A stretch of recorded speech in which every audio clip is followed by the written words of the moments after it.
मुस्तफा रूहे हुस्ने मुस्तफा एक बहरे बेकरार रूहे हुस्ने मुस्तफा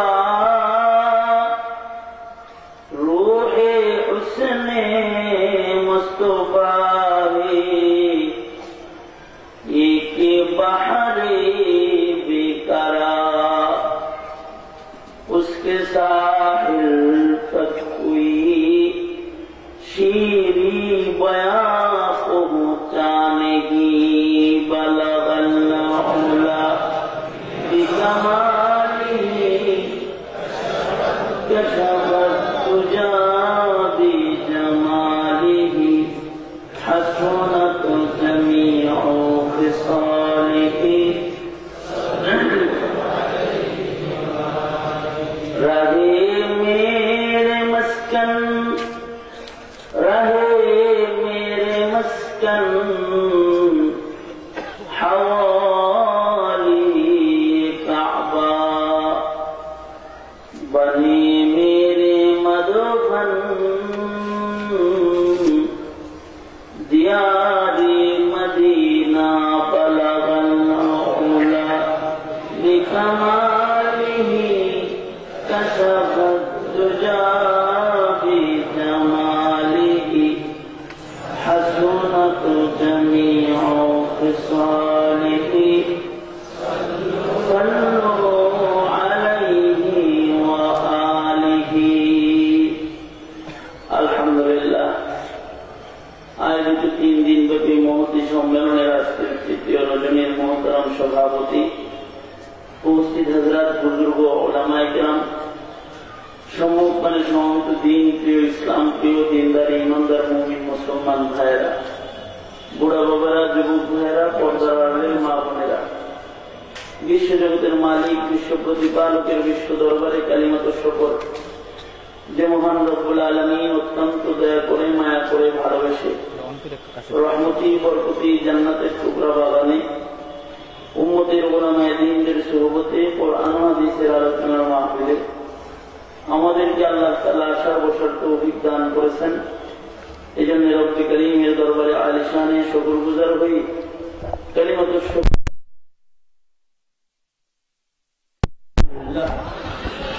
মুহতারাম হাজিরিন, 3 দিন ধরে উলামা হযরতদের জবানে আপনারা নুরানি নুরানি নসিহত শ্রবণ করে আসছেন। আমি আপনাদের সামনে বসে বরকতের নিয়তে কালামে মাজিদের সূরাতুত তাহরীমের ৫ম আয়াতের প্রথম অংশ আপনাদের সামনে তেলাওয়াত করেছি। নবী পাকের 2টি হাদিস আপনাদের সামনে পেশ করেছি। এইগুলোকে সামনে করে কিছু কথা বরকতের নিয়তে বলবার আশা রাখি।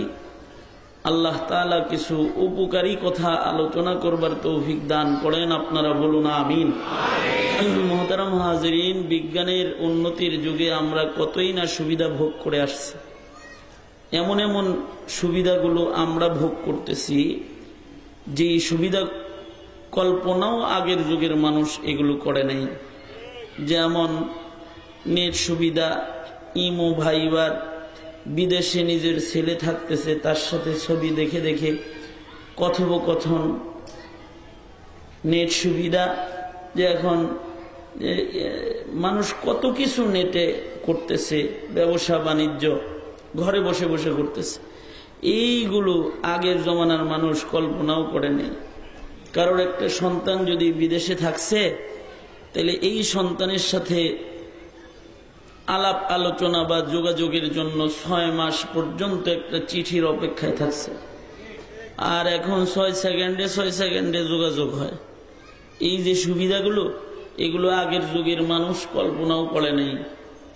আমরা খনিজ সম্পদ যেভাবে বের করে যেভাবে গাড়ি সহকারে গ্যাসে চালাইতেছি, আগের জমানার মানুষ এগুলো কল্পনা করে নেই। আমরা মোবাইল সুবিধা যেভাবে ভোগ করতেছি, এটা 10 বছর আগেও এরকম ব্যাপক সস্তা জিনিস ছিল না। এটা একটা কঠিন, মোবাইলে কথা মানে 1 মিনিটে 10 টাকা যাইব। আর এখন ফিরি ফিরি মানে গাড়ি চালাইতেছে তো একটা মোবাইল ঠিকঠাক মতো চালু করে সামনে দিয়া মহব্বতের লোকের সাথে আলাপ করে আর গাড়ি ড্রাইভ করে, আবার সরাসরি তাকে দেখে ভিডিও কল করে বসে থাকে। ফ্রি 1 মাসের বিল দিছে, ফ্রি ফ্রি সারা মাস কথা বলছে। এই যে সুবিধাগুলো ভোগ করতেছি, এগুলো আগের যুগের মানুষ কল্পনা করে নাই। এমনই চিকিৎসা বিজ্ঞানের সুবিধা ভোগ করতেছি, যেমন আমরা ঘরে বসে বসে এখন ডায়াবেটিস মাপি। আগের ডায়াবেটিসের রোগীরা ডায়াবেটিস হসপিটালে গিয়ে লাইন ধরে দাঁড়ায় থাকছে একটু মাপার লেগে।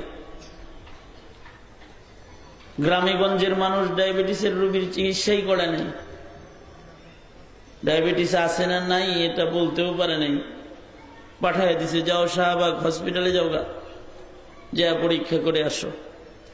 আর এখন হলো নিজের ঘরেই নিজেই টের পায় যে ডায়াবেটিস হয়েছে কি হয় নাই।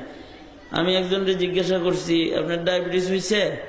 কয় হুজুর সুই সুই সুই সুই ভাব আর কি। এটা বুঝলেন কেমনে? হাই পিছন থেকে এখানে আসছিস কেন?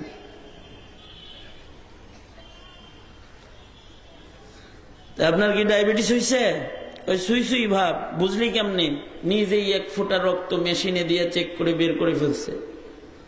বাসায় মেশিন আছে, আব্বারটা দিয়ে মাপছে, যেটা দিয়ে হের বাবার ডায়াবেটিস মাপে এটা দিয়ে হেডটাও মাইপে ফেলাইছে।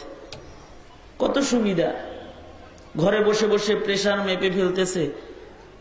ঘরে বসে বসে মানুষ জ্বর তো আরো আগের থেকে মাপা শুরু করছে। ঘরে বসে বসে মানুষ চিকিৎসা বিজ্ঞানেরও অনেক সুবিধা ভোগ করতেছে। অনুরূপী প্রযুক্তির উন্নতিতে কত সুবিধা আমরা ভোগ করতেছি, যেগুলো বর্ণনা করে শেষ করা যাবে না। সরওয়ারে দো আলম নবী ইমানদার যেন বেকায়দায় না পড়ে, নিজের ইমানও যেন মেপে মেপে চলতে পারে, 1500 বছর আগেই ইমান মাপার যন্ত্র মুমিনের হাতে হাতে পেশ করছে।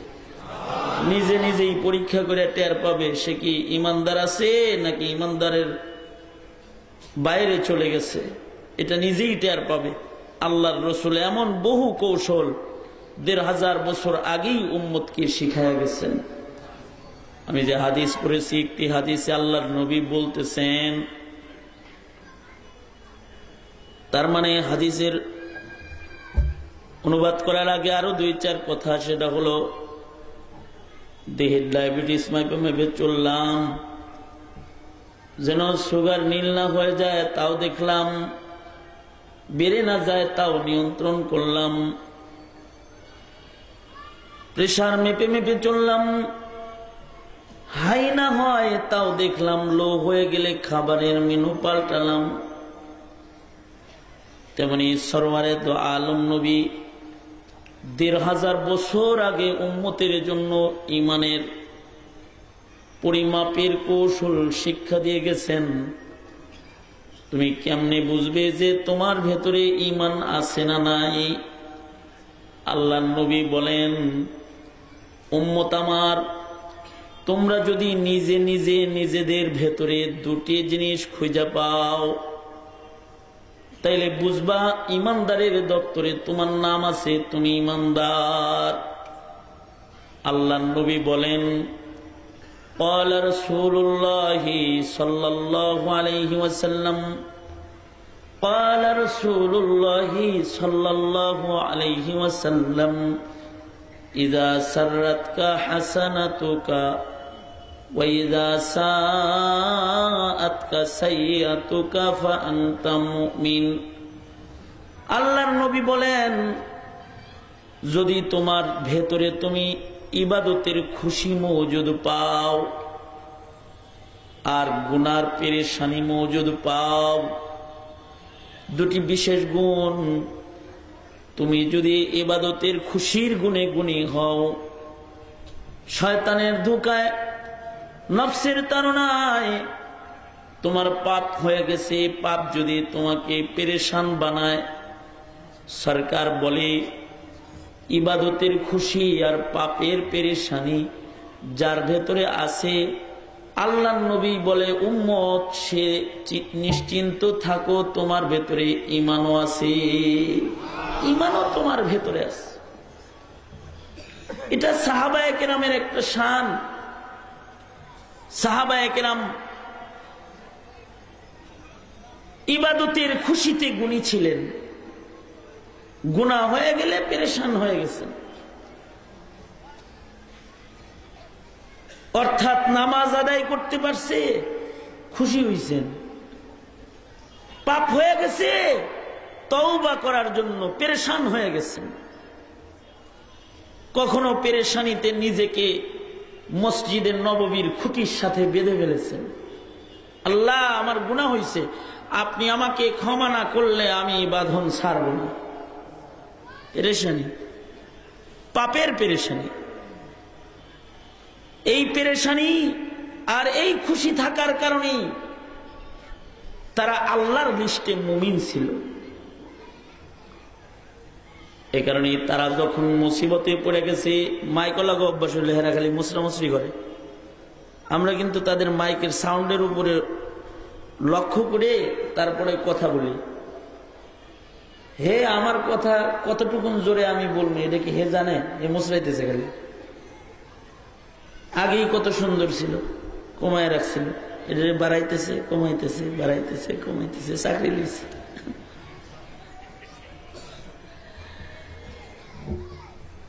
ইবাদতের খুশি আর পাপের পেরেশানির গুণে সাহাবীরা গুণী। এ কারণে সাহাবীদের নাম মুমিনের লিস্টে আছে। সাহাবীরা পেরেশান হয়ে গেলে অথবা তারা মুসিবতে পড়ে গেলে আল্লাহ তাআলা নিজে মুমিনের পাশে দাঁড়ায় গেছে, রহমতের ফিরিস্তা পাঠায় দিছে। 313 জন গুণী মুমিন, যাদের ভেতরে ইবাদতের খুশিও আছে, গুনাহের পেরেশানিও আছে। তারা যখন বদরে মুসিবতে পড়ে গেছে, তা আল্লাহ তাআলা ফিরিস্তা পাঠায় দিছে। আর এখন আমরা যারা আছি মুমিন, সারা দুনিয়াতে 150 কোটি আছে, কিন্তু এর অধিকাংশই মুমিনের ভেতরে ইবাদতের পেরেশানি ঢুকেছে আর পাপের খুশি ঢুকেছে। পুরো উল্টা। মনে করেন এখানে যদি যুবকরা আয়োজন করে 3 দিন ব্যাপী মাহফিল দিছে, তার লোক মোটেকালে আসতে চায় না। যদি এখানে গানের আয়োজন হইতো তাহলে মুসলমানরাই কিন্তু বেশি চলে আসতো, কারণ বেশিরভাগ মুসলমানের ভেতরে গুনার খুশি প্রবেশ করেছে, আর ইবাদতটাই যেন তাদের পেরেশানির কারণ হয়ে গেছে। একদল তো খুশি হইতেছে যাদের ভেতরে ঈমান আছে, আর যারা মুসলমানের ঘরে জন্মায় ঈমান শূন্য আছে, তারা আবার বলতেছে হুজুরগের মাইকের জ্বালায় নাটকটাও দেখতে পারলাম না, হুজুরগের মাইকের জ্বালায় ঠিক মতো সিনেমাটা দেখতে পারলাম না, কি কামটা করছে হুজুররা। এটা তাদের পেরেশানির কারণ হয়ে গেছে। নীতিমালাটা বলেছেন সরওয়ারে দো আলম নবী, আপনার আমার নবী, রহমতের নবী, বরকতের নবী মুহাম্মাদুর রাসূলুল্লাহ সাল্লাল্লাহু আলাইহি ওয়াসাল্লাম বলেন, তোমার ভেতরে তুমি যদি ইবাদতের খুশি হাজির পাও, তার মানে তোমার হৃদয়টা যদি এমন হয় যে হৃদয়টা নামাজ করে খুশি হয়, জিকির করে খুশি হয়, কোরআন পড়া খুশি হয়, ওয়াজ শুনা খুশি হয়, দান সদকা কইরা খুশি হয়, হালাল কামায়া খুশি হয়, তাহলে বুঝবা তোমার ভিতরে ঈমান আছে। আর যদি ঘুষের নোট বড় পায় খুশি হয়, সুদে খুশি হয়, গান বাদ্যে খুশি হয়, পাপাচারে তোমার দিল খুশি হয়ে যায়, তাহলে আল্লাহর নবী বলেন, তাহলে এখনো তোমার ভেতরে ঈমান আসে নাই, ঈমানের মুমিনের পরিচয় আছো, আকাশে এখনো স্বীকৃত মুমিন হও নাই, এখনো স্বীকৃতি পাও নাই।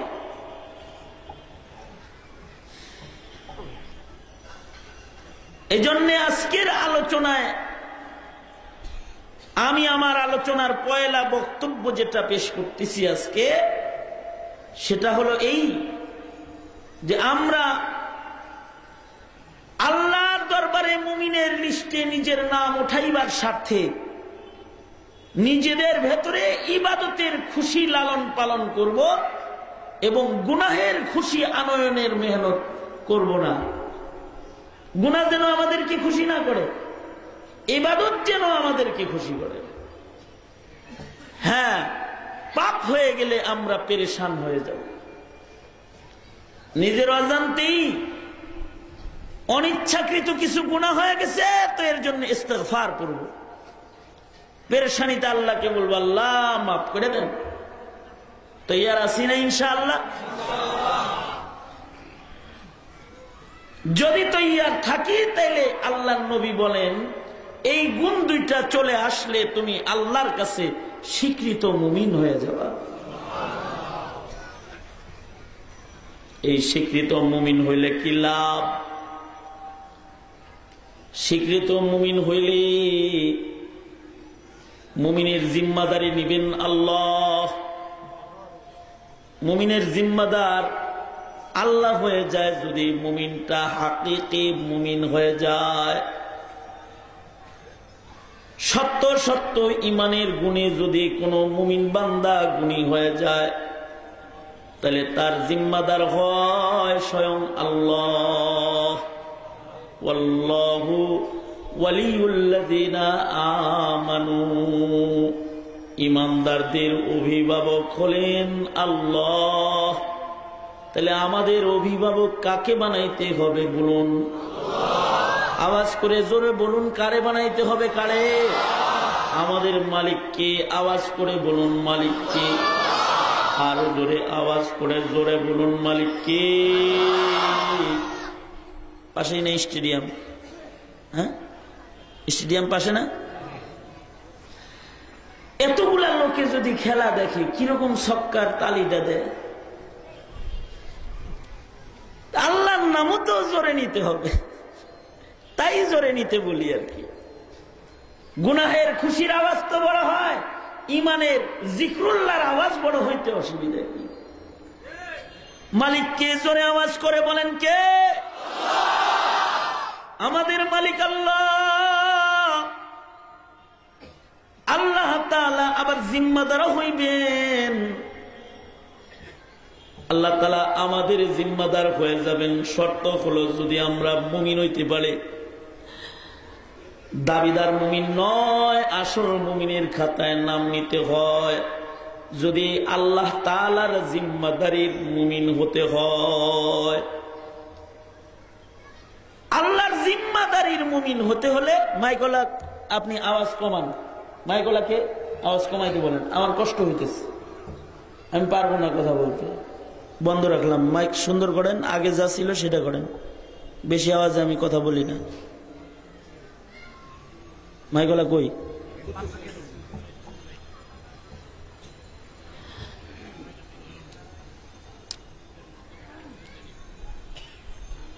তাইলে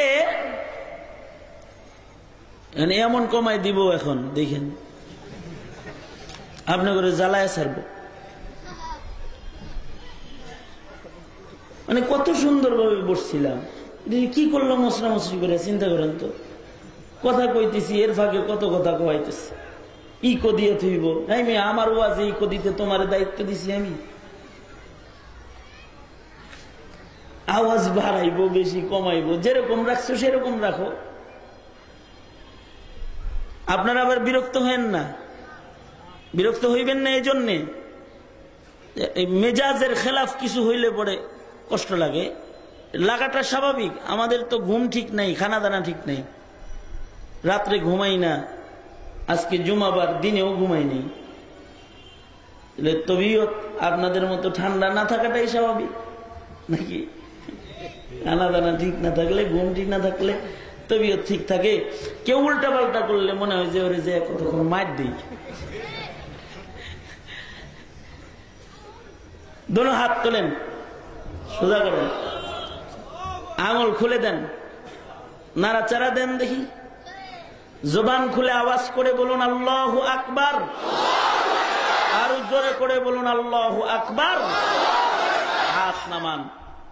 তাইলে আমি আমার আলোচনার প্রথম কথা যেটা বললাম, এটা আমার আজকের আলোচনার পয়লা কথা, যে আমাদেরকে নবী পাকের বর্ণিত নীতিমালার আলোকে আল্লাহর কাছে স্বীকৃত মুমিন হওয়ার মুজাহাদা আর মেহনত করতে, আওয়াজ করে বলেন, হবে নাকি খালি জন্ম নিয়ে নাস্তিকের পিছনে ঘুরলেই হবে? এটারে ঠিক রাখতে হবে, ইমানদারি যেন নষ্ট না হয়ে যায়। যাদের ইমানদারি ঠিক রবে তাদের জিম্মাদার হবেন কে? শুধু জিম্মাদার হবেন না, অভিভাবক হয়ে যাবেন। এ কারণে মুমিনের জিম্মাদার যেহেতু আল্লাহ, আল্লাহ তাআলা মুমিনের সাথে অভিভাবকের মতো কথোপকথন করেছেন। বাপ সন্তানের অভিভাবক, বাবা সন্তানের সাথে অভিভাবকের মতো কথা বলে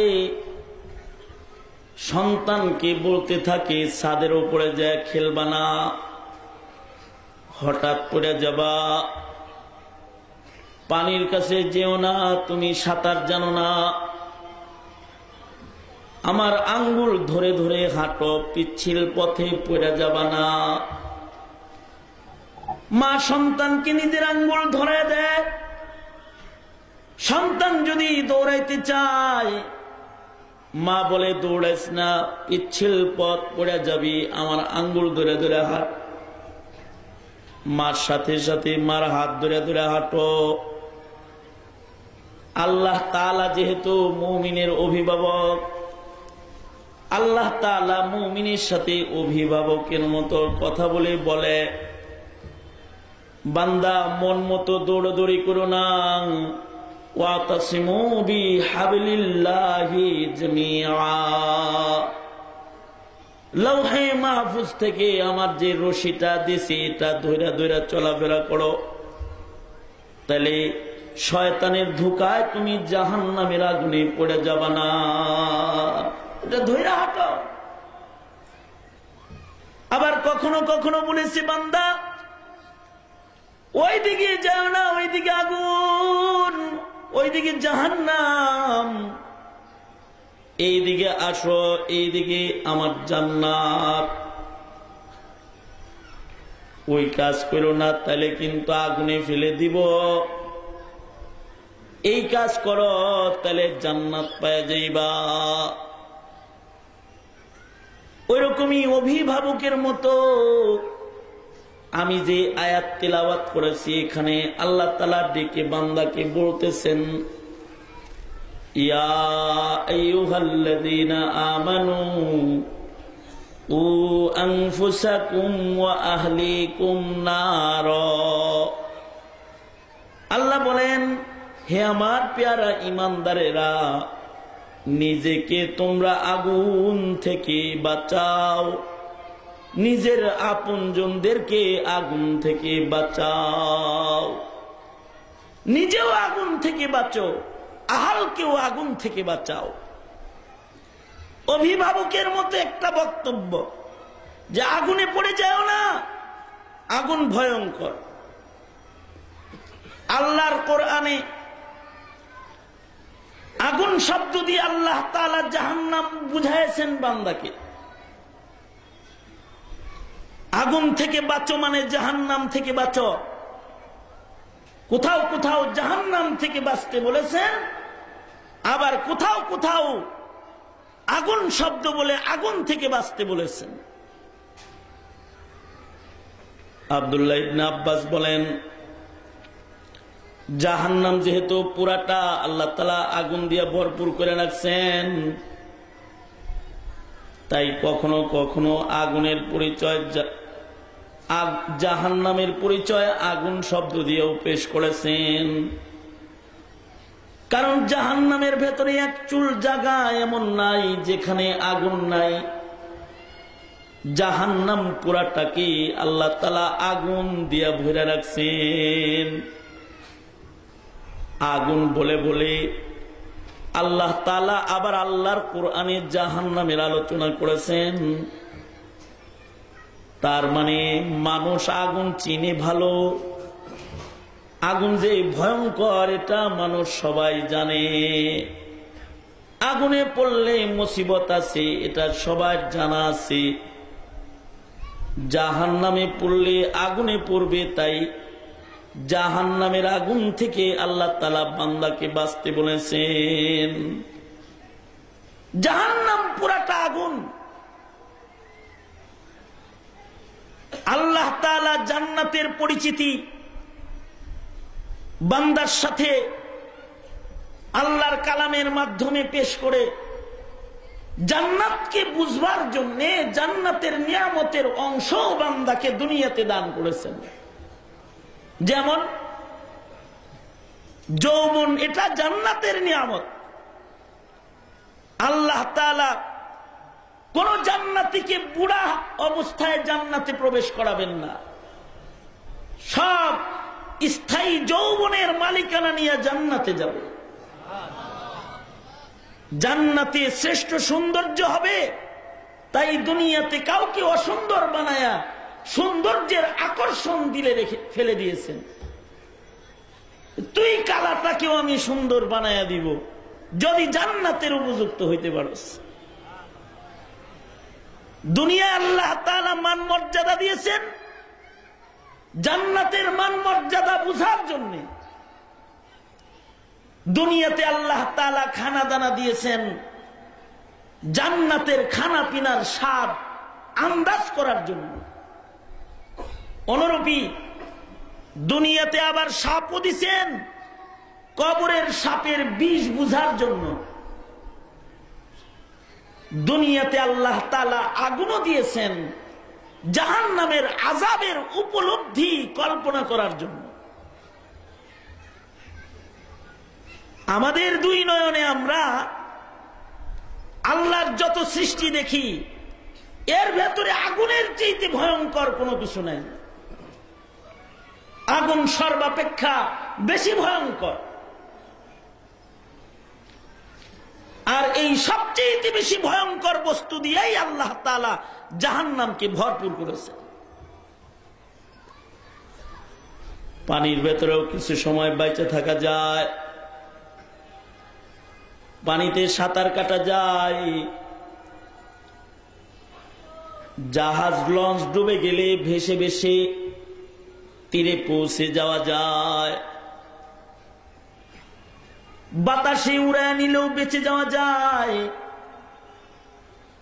প্যারাশুটে বাতাসে ভর করে নামার প্রতিযোগিতা হয়, সাঁতার বা পানিতে থাকার প্রতিযোগিতা হয়। আগুনে থাকার কোনো প্রতিযোগিতা নাই, কারণ আগুন পৃথিবীর মাটিতে এক ভয়ঙ্কর বস্তু মানুষের সামনে, যার মাঝে সামান্য সময় কারো অস্তিত্ব ঠিক রাখার কোনো উপায় নাই। আগুনের মধ্যে অল্প সময়ের ভেতরে সবকিছুর অস্তিত্ব বিলীন হয়ে যায়। দুনিয়ার আগুনকে আল্লাহ তাআলা ভয়ঙ্কর বানাইছেন। দুনিয়ার আগুনের ভেতরে অল্প সময়ের ভেতরে ঘর বাড়ির অস্তিত্ব বিলীন হয়ে যায়। মানুষ আগুনে পড়লে মানুষটা মরে যায়, গাড়ি আগুনে পড়লে গাড়ি বাদ হয়ে যায়। আগুনে সামান্য সময়ও অবস্থান করার মতো সুযোগ নাই। জাহান্নামকে আল্লাহ তাআলা ওই ভয়ঙ্কর বস্তু দিয়া ভরপুর করেছেন। জাহান্নামের মধ্যে কিন্তু সামান্য সময় অবস্থান করার কোনো সুযোগ নাই। কারণ দুনিয়ার আগুন যে আগুন, এ আগুন স্বাভাবিক আগুন, আর জাহান্নামের যে আগুন আল্লাহ তাআলা নিজের হাতে জ্বালাইছেন, এই আগুনটা বড় ভয়ঙ্কর একটা আগুন। কত বড় শান ওই মালিকের, যে আগুনকে সবচেয়ে ভয়ঙ্কর বানায় আবার সবচেয়ে বেশি উপকারী বস্তু বানায় দিছেন। এত উপকারী, জন্মের থেকে শুরু করে মৃত্যু বরণ করার পরেও, মৃত্যুর পরের শেষ গোসলের মধ্যেও আগুনের আশ্রয় গ্রহণ করতে হয়। আগুন দিয়ে পানি গরম করে। এই যে মাইক বানাইছে, আগুন দিয়ে বানাইছে। জামা কাপড় বানাইছে, আগুন ব্যবহার করেছে।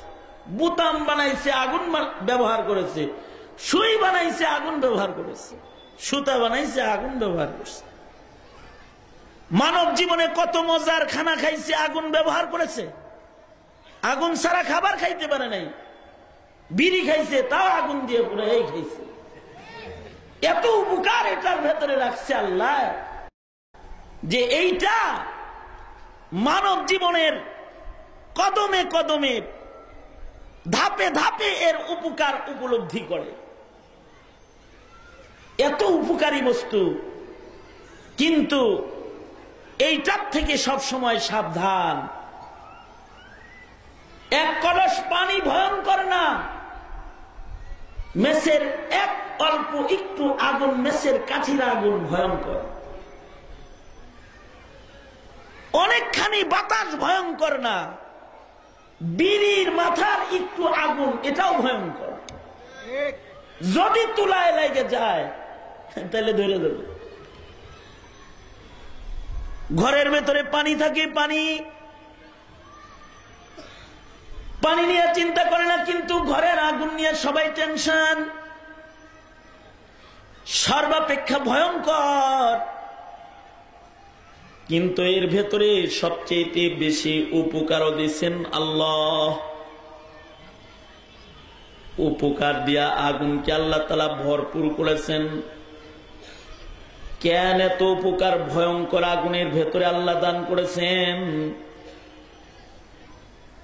মানুষ যেন এটা ব্যবহার করে করে এর ভয়ঙ্কর অবস্থা সম্পর্কে জ্ঞাত হয়ে যায়।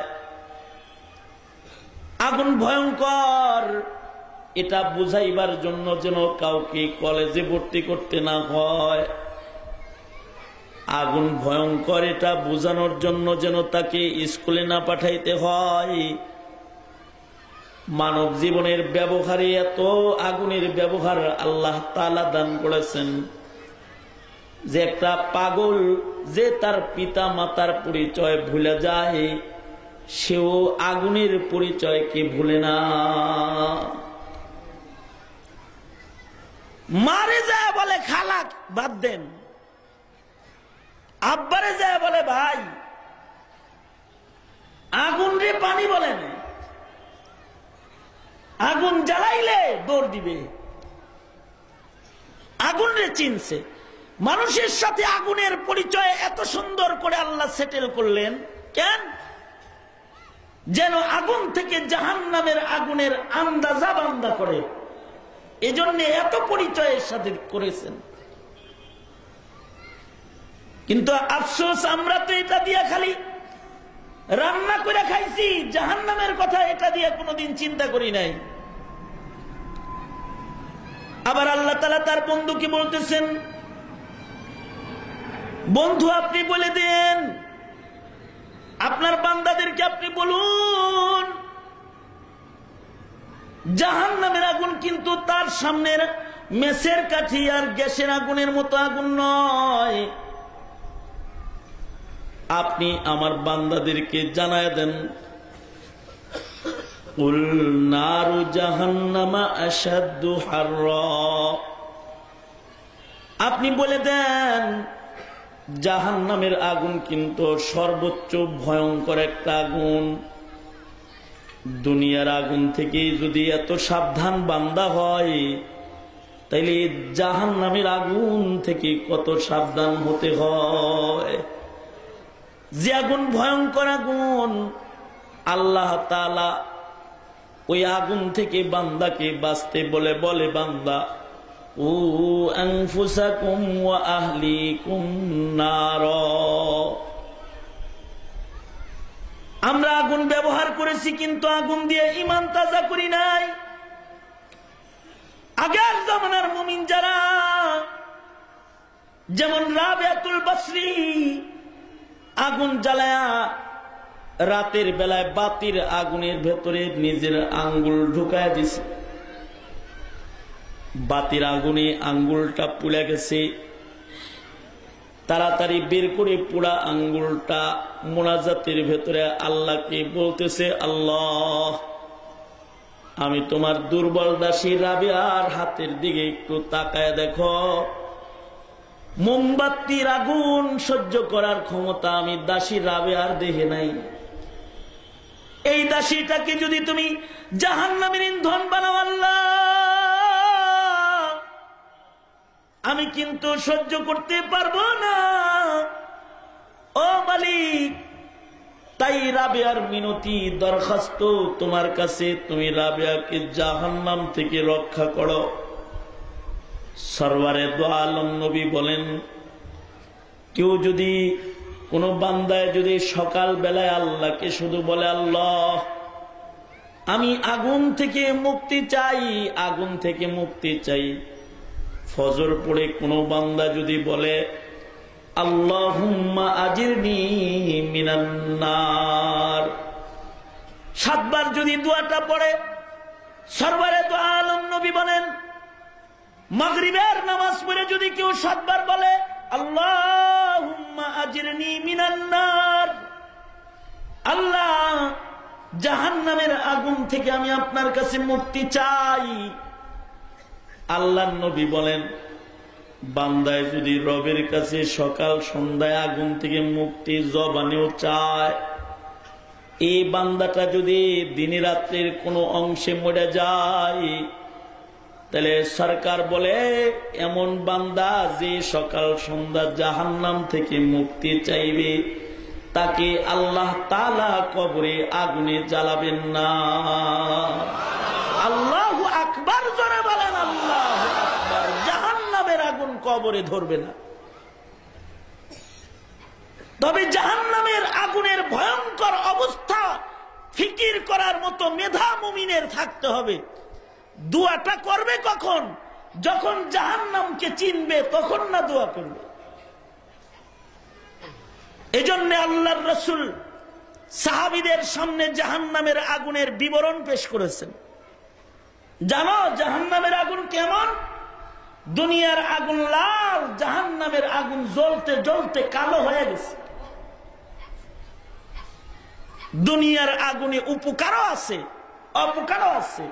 জাহান্নামের আগুনে কোনো উপকার নাই। এটা ভয়ঙ্কর আগুন, এর ভেতরে আল্লাহ কোনো উপকার রাখেন নাই। দুনিয়ার আগুনের ভেতরে উপকার দিচ্ছেন, জাহান্নামের আগুনের ভেতরে কোনো উপকার দেন নাই, ভয়ঙ্কর বানাইছেন। দুনিয়ার আগুনের আইন আলাদা করেছেন, জাহান্নামের আগুনের আইনটা আলাদা করেছেন। কত বড় মহান এই মালিক! জাহান্নামের আগুনের আইন আলাদা, দুনিয়ার আগুনের আইন আলাদা। দুনিয়ার আগুন এর উপকার আম, দুনিয়ার আগুনের উপকার ব্যাপক। দুনিয়ার আগুন কাফের কেউ উপকার করে, বেঈমান কেউ উপকার করে, নাস্তিকরেও উপকার করে, মুরতাদরেও উপকার করে। দুনিয়ার আগুন মুমিনকে যেমন উপকার করে, বেঈমানকেও উপকার করে। কিন্তু জাহান্নামের আগুন কোন কাফেররে উপকার করবে না, বেঈমান গুনাহগারকে উপকার করবে না। জাহান্নামের আগুন বেছে বেছে উপকার করবে। মুমিনটা যদি খাঁটি মুমিন হয়, তাহলে জাহান্নাম তার উপকারে আসবে। জাহান্নাম খাঁটি মুমিনের জন্য রব্বে কারিমের কাছে নিজে সুপারিশ করে বলবে, আল্লাহ এর ভিতরে কমপ্লিট ঈমান, এরে আমার ভিতরে দিও না আল্লাহ, কারণ ও আমার কাছে আসলে ওর ঈমানের জ্যোতিতে আমি তো নিভা যাই। আল্লাহু আকবার জোরে বলেন আল্লাহ। দুনিয়ার আগুনে ঈমানের জ্যোতি দেখে নাই, এটা কাফেরের দিলের কুফরি কেউ যেমন দেখে নাই, মুমিনের দিলের ঈমানের রোশনি কেউ দেখে নাই। এ কারণে উপকার করার সময় কাফের কেউ উপকার করেছে, জ্বালাইবার সময় ঈমানদার কেউ জ্বালাইছে। এটার উপকার যেমন আম, এটার ক্ষতিটাও তেমন আম। উপকার কাফেররাও করছে, মুমিনরাও করছে, ক্ষতিও কাফের কেউ করে, মুমিন কেউ করে। এ কারণেই তো কালামে মাজিদে আসহাবে উখদুদের বর্ণনা, আসহাবে উখদুদ মুমিনেরা আগুনে পুড়ে শাহাদাত বরণ করেছে।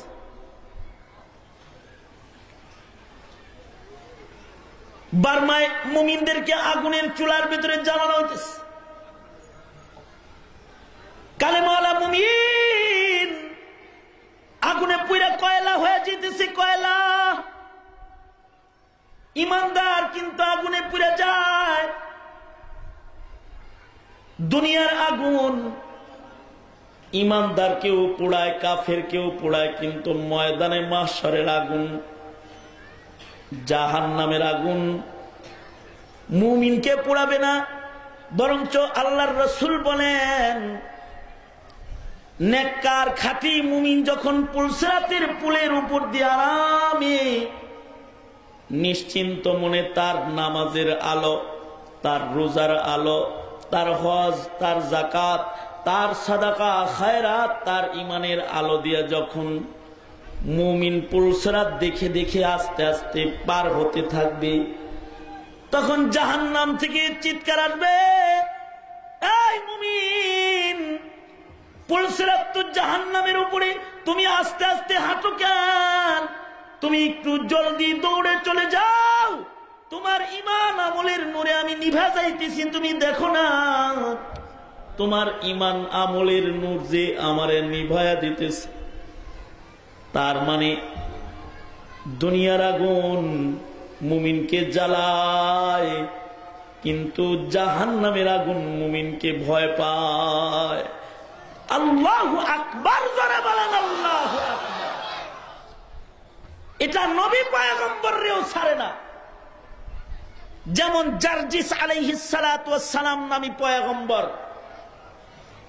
যিনি আগুনে পুড়ে শহীদ হয়েছেন। বেঈমানেরা পয়গম্বর জারজিসকে আগুনে পুড়ে শহীদ করেছে, নবী হয়ে আগুনে পুড়ে শাহাদাত বরণ করেছেন। দুনিয়ার আগুন মুসা নবীরেও ছাড়ে নাই। মুসা আলাইহিস সালাতু ওয়াস সালামের আকলের পরীক্ষা হইতেছে, কারণ বাচ্চা মুসায় ফেরাউনকে থাপ্পড় মারছে। ফেরাউন তো টেনশন, নবী আইব, গণকেরা বলছে নবী আইতেছে। কোন দিক দিয়ে আসবে? কয় বনি ইসরাইল দিয়ে আসবে। ফেরাউন বলে বনি ইসরাইলের সব শিশু যা জন্মগ্রহণ করবে ধরে ধরে ওপরে জবাই কর, বাচ্চা হইলেই জব করে। মুসা নবী তো এসে পড়ছে। আল্লাহ তাআলা মুসার মাকে বলতেছে, উম্মে মুসা, তুমি তোমার সন্তানকে সিন্ধুকে ভরে ভাসায় দাও নদীতে, আবার দুধ খাওয়ানোর জন্য তোমাকে সন্তানের কাছে আমি নিব, ভাসায় দাও। ভাসায় দিছে। আল্লাহ তাআলা মুসাকে মুমিনার বুকে পাঠায় দিছে। ইতিহাসের শ্রেষ্ঠ মুমিনা সিদ্দিকা নারীগণের ভেতরে একজন হযরত আসিয়া। হযরত আসিয়া ফিরাউনের ঘাটলায় গোসল করতে নামছে, সিন্দুক যায় হাজির, খুলে দেখে বাচ্চা খেলতেছে। মুমিনদের দিলে নবীর মুহাব্বত আল্লাহর দান। কিয়ামত পর্যন্ত মুমিনদের দিলে মৌলবীর মুহাব্বত আল্লাহর দান। যার দিলে মৌলবীর মোহাব্বত আছে বুঝতে হবে তার ভিতরে ঈমান আছে। হযরত আসিয়া তো বাচ্চা দেখেই খুশি হয়ে গেছে, যাক ফেরাউন তো বুড়া হয়ে গেছে, এটার বাচ্চাটা চার হইব না। কারণ হইল যেদিন আনা রব্বুকুমুল আলা বলছে ওই দিন আল্লাহ তাআলা বিবির কাছে শর্মিন্দা করে দিছে, বুড়া বানায় দিছে, যৌবন কেড়ে নিয়েছে। এখন না আসিয়ারে ঘর থেকে বাইরে দিতে পারে, বাইর করতে পারে, না আসিয়ার সাথে কোনো বাড়াবাড়ি করতে পারে। কারণ আসিয়া মাঝে মাঝেই হুমকি দেয়, তোমার যে কিছু নাই বাইরে গেলে কিন্তু আমি এটা বলে দিব। কিন্তু ডরে ভয়ে আর বিয়েও করে না, আসিয়ারে বাইরেও করে না, ঘরেই রাখছে। আর আল্লাহ আসিয়ার কোলেই মুসারে পাঠাইছে। সিন্ধুক থেকে পয়গম্বর মুসারে কোলে নিয়ে আসিয়া ঘরে যায় আর বলে, তুমি পাওয়ারলেস, অসুবিধা নেই, আমার আর কোনো বাচ্চা কাচ্চার দরকার নাই, আমি একটা ধন পাইছি, এই ধন বুকে নিয়ে আমি জীবন কাটাবো, এই ধনটাকে আমি লালন পালন করব।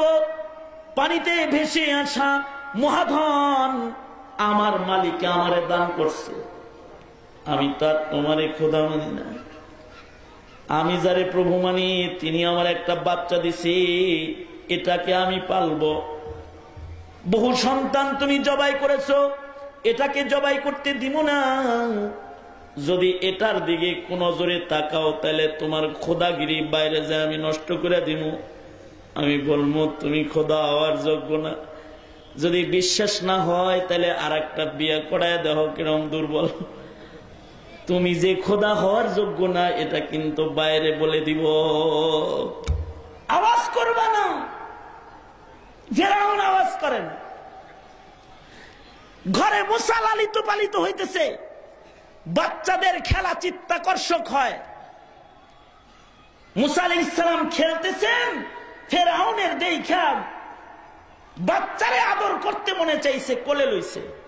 শুধু কোলে লয়ে নাই, চুমা দিতে মুখা গাইছে। নবীদের শান হলো নবীরা যেমন বাচ্চা বয়সে শ্রেষ্ঠ সুন্দর, তেমন বাচ্চা বয়সে শ্রেষ্ঠ আকলের অধিকারী, তেমন বাচ্চা বয়সে তারা শ্রেষ্ঠ প্রতিবাদী মুমিন, তেমনি বাচ্চা বয়সে তারা ইলমে শরীয়তের মালিক। তাই পৃথিবীর কোন পয়গম্বর বাচ্চা বয়সেও কোন সগীরা কবিরা গুনাহ জীবনে কোনদিন করেনি। যখন চুমা দিতে আইছে চীনা ফালাইছে, তো চীনা তো একটা ঝাইরা মারছে, থাপ্পড় খায় বাচ্চা ছেড়ে দিয়া বলে, বলছিলাম না আসিয়া এইটা সেইটা হওয়ার সম্ভাবনা আছে, কি মারটা আমাকে মারলো দেখলা, এ তরবারি আনো, তোমার কথা আর চলে না, আমার সব শেষ করবো এইটা। হযরত আসিয়া বলে, মিথ্যাচার করো না, বাচ্চারা কোনদিন থাপ্পড় দিতে পারে? নিজের গালে নিজে চর লইয়া বাচ্চাটারে মারার ফন্দি আসছো তুমি। বাচ্চা যদি আকল মন্দই হয় তাহলে আকল পরীক্ষা করো। আগুন আর স্বর্ণ সামনে দিয়ে ছেড়ে দিছে, যদি নবী হয় তাইলে আগুন ধরবো নাকি স্বর্ণ ধরবো? যদি নবী হয় তাহলে কি ধরবে? স্বর্ণ ধরবে, ছেড়ে দাও। আগুন আর স্বর্ণ সামনে দিয়ে নবী মুসাকে ছেড়ে দিছে। মুসা নবী তো স্বর্ণের দিকেই যাইতেছে। জিব্রাইল কয়, আজকে ওই দিকে আল্লাহ আমারে পাঠাইছে আপনার হাত ঘুরাইতে, যতই বুদ্ধি টুদ্ধি থাক একটু আগুন ধরেন। আগুনে হাত লাগাই দিছে, কয়লা হাতে নিচে, হাত পুড়ে গেছে, মুখে লইছে, মুখ পুড়ে গেছে, তুতলা হয়ে গেছে। এজন্য পুরস্কার দিতে আবার তুর পর্বতে আগুনের আকৃতি দেখায়া, আগুন দেখায়া আল্লাহ তাআলা মুসাকে ডেকে নিয়া, আল্লাহ তাআলা আগুন দেখায়া পুরস্কার নবুয়তের ধন দিতেছে। এই আগুন দিয়ে তুতলা বানাইছিলাম, এই আগুন দেখায় ডাইকা আইনা নবুয়তি দিলাম, যা নবুয়তি দিলে। নবীরা তো প্রতিবাদী, থাপ্পড় মারছে। ঘটনা বলে একটা উদ্দেশ্য হলো এই, আগুনের মাযহাব বর্ণনা করা। দুনিয়াতে আগুনের মাযহাব, দুনিয়ার আগুন মুমিনকেও ছাড়ে না, রাসূলকেও ছাড়ে না, কাফেররেও ছাড়ে না। আর আখিরাতের আগুন কোন মুমিনের গায়ে লাগবে না। আর একটা উদ্দেশ্য হলো, নবীদের ঘটনা শুনে বুঝলেন নবীরা বাচ্চা বয়সেই প্রতিবাদী। ঈসা নবী বাচ্চা বয়সে নিজের মায়ের দুশমনদেরকে শাসনকারী। নবীরা বাচ্চা বয়সে বিচারক, বিভিন্ন বিচারকারী। নবীরা বাচ্চা বয়সেই আকলমন্দ। নবী আর দুনিয়াতে আসবে না, তাইলে কি আকলমন্দ আসবে না? যারা ফেরাউনের গোষ্ঠীকে চিনবে, নমরুদের গোষ্ঠীকে চিনবে, তারা কি আসবে না? আল্লাহর নবী বলেন নবী আসবে না, কিন্তু ওয়ারাসাতুল আম্বিয়া আসবে।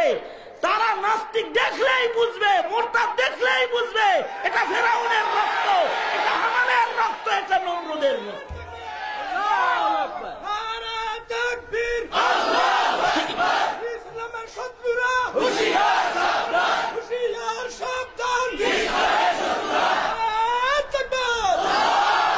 এজন্য আমার প্রাসঙ্গিক বক্তব্য এটাও, তোমরা যারা যুব সমাজ এখানে এসেছ, মৌলবীর কাফেলা যদি ফেরাউনের গোষ্ঠী দেখা চিহ্নিত করে বলে দেয় এটা ইহুদির দালাল, এটা নাসারার দালাল, কখনো ওদের কাছে জীবনে যাবে না, কখনো যাবে না।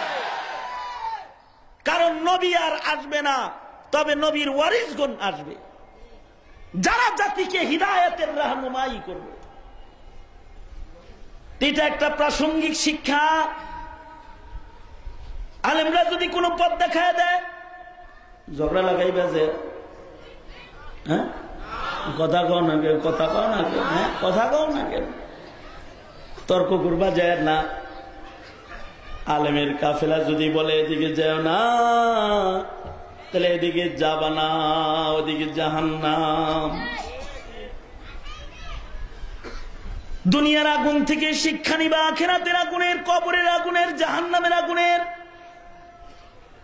দুনিয়ার আগুন মুমিনরেও পুড়ায়, কাফেরকেও পুড়ায়। জাহান্নামের আগুন কোন মুমিনের গায়ে লাগবে না। অথচ দুনিয়ার আগুন দুর্বল, এটা পানি দিলে নিভা যায়। দুনিয়ার আগুন বাতাসে নিভা যায়, বাতাস জোরে দিলে আগুন নিভা যায়, পানি মারলে দুনিয়ার আগুন নিভা যায়। জাহান্নামের আগুন বাতাস পানিতে নিভবে না। সাহাবীরা বলে সরওয়ারে দো আলম, জাহান্নামের আগুন তাহলে কি পানির ভিতরেও জ্বলবে? আল্লাহর নবী বলেন জাহান্নামের আগুন পানির ভেতরেও দাও দাও করে জ্বলবে। সাহাবীরা জিগায় সরওয়ারে দো আলম, জাহান্নামে পানি আসবে কোত্থেকে? আল্লাহর নবী বলেন জাহান্নামীদের চোখের পানি আর গায়ের ঘাম। জাহান্নামী অপরাধীদের চোখের পানি, গায়ের ঘাম গড়ে গড়ে গোটা জাহান্নামটা বন্যা হয়ে যাবে। জাহান্নামের আগুন পানির ভেতরেও দাও দাও করে জ্বলবে। এমন এক ভয়ঙ্কর আগুন জাহান্নামে দিয়া আল্লাহ কয় ইন্নাহা সাআত মুস্তাকাররাও ওয়া মুকামা। বসবাসের ব্যাপারে জাহান্নাম কিন্তু নিকৃষ্ট, এটার ভেতরে কিন্তু তুই পড়ে যাস না। এ জাহান্নাম থেকে যদি বাঁচতে হয় তাহলে এক নাম্বার কাজ, জাহান্নাম থেকে বাঁচার দুআকারী হতে হবে। জাহান্নাম থেকে বাঁচতে ঈমানের হিফাজত করতে হবে, আমলের সংরক্ষণ করতে হবে, হারাম পথে পদচারণা করা যাবে না, শরীয়তে ইসলামের বাইরে চলা যাবে না, শরীয়তের ভেতরে চলাফেরা করতে হবে। জাহান্নামের আগুন নিভাইবার জন্য আল্লাহ তাআলা মুমিন বান্দার চোখে একটা পানি দান করেছে। কোন মুমিন যদি দুনিয়ার মাটিতে এই পানি জাহান্নামের আগুনের ভয়ে বর্ষণ করতে পারে, আল্লাহর নবী বলেন চোখের তাকওয়ার অশ্রুর পানি যদি বৃষ্টির ফোঁটার মতো হয়, তাহলে বৃষ্টির ফোঁটা ফোঁটা চোখের পানিও যদি হয়, চোখের পানি জাহান্নামের আগকে নিভায়া দিবে। ময়দানে মাহশারে বান্দার দুনিয়ার জীবনে কান্নার চোখের পানি, যেটা আল্লাহর ভয়ে কেঁদেছে, দুনিয়ার জন্য কতজনে কাঁদল। বাপ মরে গেছে কাঁদছে, ছেলে মরে গেছে কাঁদছে, ব্যবসা নষ্ট হয়ে গেছে কাঁদছে, বাড়ি ঘর হারায় গেছে কাঁদছে, মুসিবতে পড়ে কাঁদছে।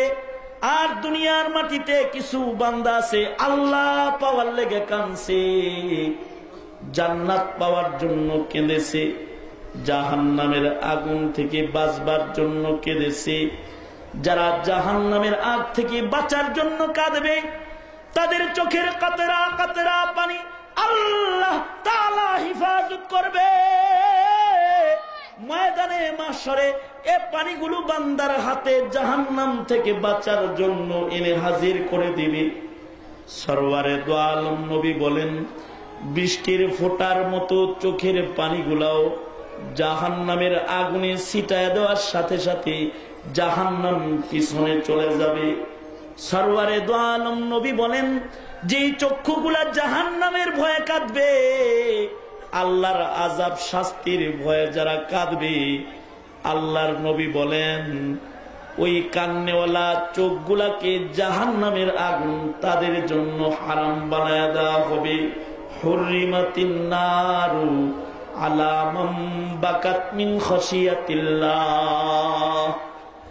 আমরা তো কাঁদি না, আমরা হাসাহাসি করার জন্য সেন্ট মার্টিনে গেলাম, সমুদ্র সৈকতে গেলাম, জঙ্গলের ভেতরের পিকনিকে গেলাম, পার্কের গাছের ছায়ার নিচে গেলাম।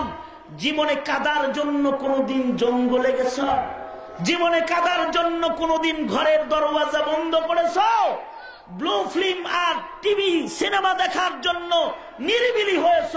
চোখের পানি ফেলে আল্লাহকে ডাকার জন্য জীবনে কোনদিন খালওয়া আর নিরিবিলির জিন্দেগি গ্রহণ করেছ? জীবনে হাসির জন্য কত জায়গায় গিয়েছো? কাদার নিয়ত করে কয়দিন মাহফিলে গেছো? কয়দিন বুজুর্গদের সহবতে গেছো? আল্লাহর রাসূল বলেন, হাসাহাসি কম করবে। বেশি হাসলে পরে কলব মরে যায়। মাঝে মাঝে কাঁদবে, কাঁদলে কলব তাজা হয়ে যায়। আল্লাহু আকবার বলেন, আল্লাহু আকবার। কাঁদলে কলব তাজা হয়ে যায়, কারণ চোখের পানি জাহান্নামের আগুন নিবায়। এ কারণে আল্লাহর রাসূল গুহার ভিতরে যায় কাঁদছেন। আল্লাহু আকবার বলেন, আল্লাহু আকবার। আল্লাহর নবী দরজা বন্ধ করে কাঁদছেন। তুমি আমি দরজা বন্ধ করে গুনার কাজে লিপ্ত হয়ে গেলাম। আল্লাহর নবী দরজা বন্ধ করে কেঁদেছেন। হযরত আয়েশা বলেন, নবীর কান্নার আওয়াজে ঘুম ভেঙে গেছে। আল্লাহর নবী কাঁদতে কাঁদতে চোখের পানিতে বিছানা ভিজে গেছে। সরওয়ারে দো আলম নবীর চোখের পানিতে হাত পড়ে হযরত আয়েশার ঘুম ভেঙে গেছে। হযরত ওমর দরজা বন্ধ করে কাঁদছেন। লোকেরা বলে, ওমর তোমার কোনো মানুষ মরছে নাকি? ওমর বলে, না, কেউ মরে নাই, জাহান্নামের আগুনের ডরে কাঁদতেছি। হযরত হানজালা হাউমাউ করে কাঁদতেছে আর রাস্তা দিয়ে দৌড়াইতেছে। লোকেরা বলে, হানজালা কাঁদো কেন? কয়, ভিতরে মুনাফিকির সন্দেহ জায়গা পায় গেছে, না জানি আবার মুনাফিক হয়ে গেলাম, ডরে কাঁদতেছি। আবু বকর কবরস্থানের পারে দাঁড়ায় দাঁড়ায় কাঁদতেছে। লোকেরা বলে, আবু বকর খলিফাতুর রাসূল, তুমি কাঁদো কেন? আবু বকর বলে, এই যে কবরগুলার সামনে দাঁড়ায় রয়েছে, এই কবরগুলাতে জান্নাতের মেহমানদারি হইতেছে। কারণ এদের কারোর কারোর জানাজা নবীজি পড়েছেন, কাউকে কাউকে রাসূল নিজে কবরে নামাইছেন, কেউ কেউ নবীর সাথে যুদ্ধ করেছে। আমি তাদের জান্নাতি মেহমানদারি দেখা কাঁদতেছি। আমার ডর লাগতেছে, না জানি আমার কবরে আবার আগুন জ্বলে যায়। আল্লাহর কাছ থেকে জান্নাতের মেহমানদারি আমি পাবো কিনা, এই পেরেশানিতে কাঁদতেছি। সাহাবায়ে কেরাম কেঁদেছেন, তাবিঈন তাবে তাবিঈনগণ কেঁদেছেন, অলি বুজুর্গরা কেঁদেছেন, শাইখুল হাদিস কেঁদেছেন, মুফতি ফজলুল হক আমিনী কেঁদেছেন, চরমনার আল্লাহর ওয়ালি কেঁদেছেন, যেখানে কেঁদেছেন সেখানে মাহফিলের সামিয়ানা মাটির থেকেও যেন কান্নার আওয়াজ বের হয়েছে। হাফিজজি হুজুর কেঁদেছেন, পীরজি হুজুর কেঁদেছেন। এই যে মৌলবীর কাফেলারা কাঁদে, কারণ হলো কান্নার পানি দিয়া জাহান্নামের আগুন নিভে। কান্না হলে দিলের তহারাত আসে, হাসি দিলে দিলে কালিমা জমে। এজন্য হাসাহাসি তো জীবনে বহু করলে, রুনাজারি করার খাসলাত নিজেদের ভেতরে আনয়ন করো। যে রুনাজারি তোমার কলবি তহারাত আনয়ন করবে, জাহান্নামের আগুন থেকে তোমাকে মুক্তি দিবে। আল্লাহ আমাদের তৌফিক দান করুক। সকলে জবান খুলে বলুন আমিন। আরো জোরে আওয়াজ করে বলুন আমিন। জাহান্নাম থেকে বাঁচতে ইমানের সংরক্ষণ, ইবাদত বন্দিগি অর্জন আর চোখের পানি বর্ষণের আমল করতে রাজি আছি। কারা কারা হাত তুলি। আল্লাহ কবুল করেন। আওয়াজ করে জোরে বলুন আমিন। अल्लाह सकल के कबूल और मंजूर करे लेना आमीन सुम्मा आमीन। जो कुछ हुआ या रब तेरे करम से, जो कुछ होगा तेरे करम से ही होगा। व आखिरु दावाना अनिल हम्दुलिल्लाहि रब्बिल आलमीन। अस्सलामु अलैकुम व रहमतुल्लाहि व बरकातहू।